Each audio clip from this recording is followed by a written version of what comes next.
Good morning, lads. It is Saturday, April 6th, and I was gonna do VEDA, but I've been kind of slacking off, and I was sick as hell last night, so we'll just ignore that. Anyway, this is my response to Ho about 5 favorite things. Right now I'm just gonna do books, because I couldn't narrow it down to 5. So, first one. The Hobbit. Actually, all of the Lord of the Rings books, and pretty much everything that takes place in Middle-earth. I just love Tolkien. It's an obsession of mine. It's not as bad as like my obsession with the Arthurian legend, and I don't actually have any of those books in this stack, which is sad because I already packed them, so yeah.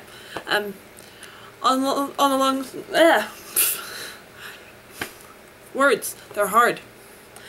Along the lines of Arthurian legend books, I'm very fond of Marion Zimmer Bradley's The Mists of Avalon. I should have like 5 copies of it, but I can't find any of them.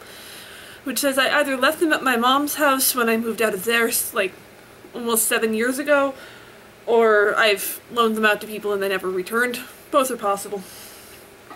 Next up in the stack of books I actually have here, Memoirs of Geisha.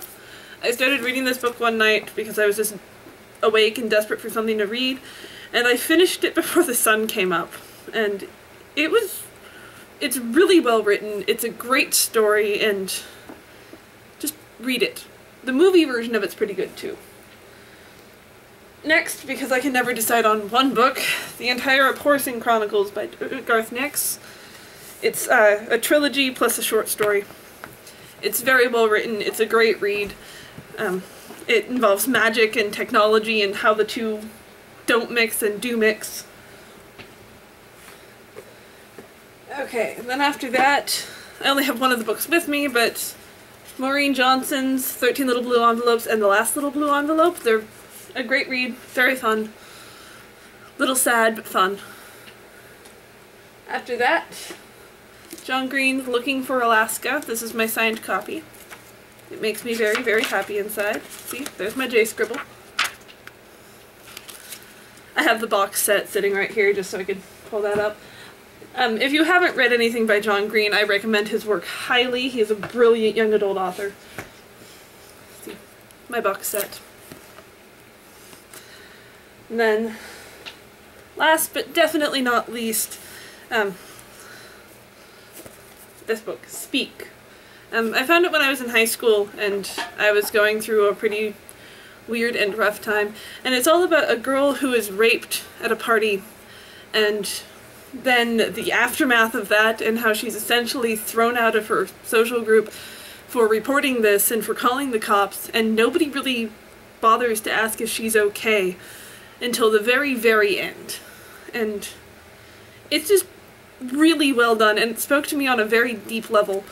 And in the wake of a lot of the things that have happened recently, like the Steubenville case and so on and so forth, I just think it's something a lot more people need to be reading.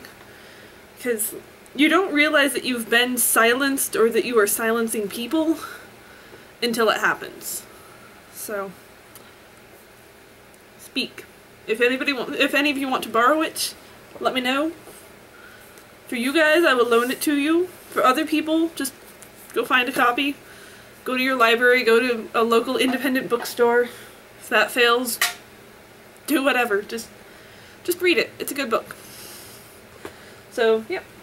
Those are my favorite books. Yeah. If you have any questions about them, just ask me.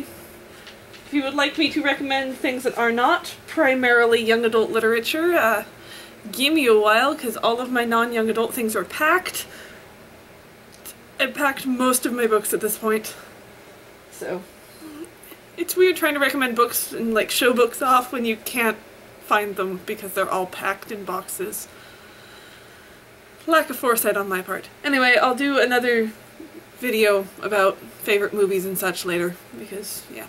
Alright. I'm gonna upload this, and I will see you guys later.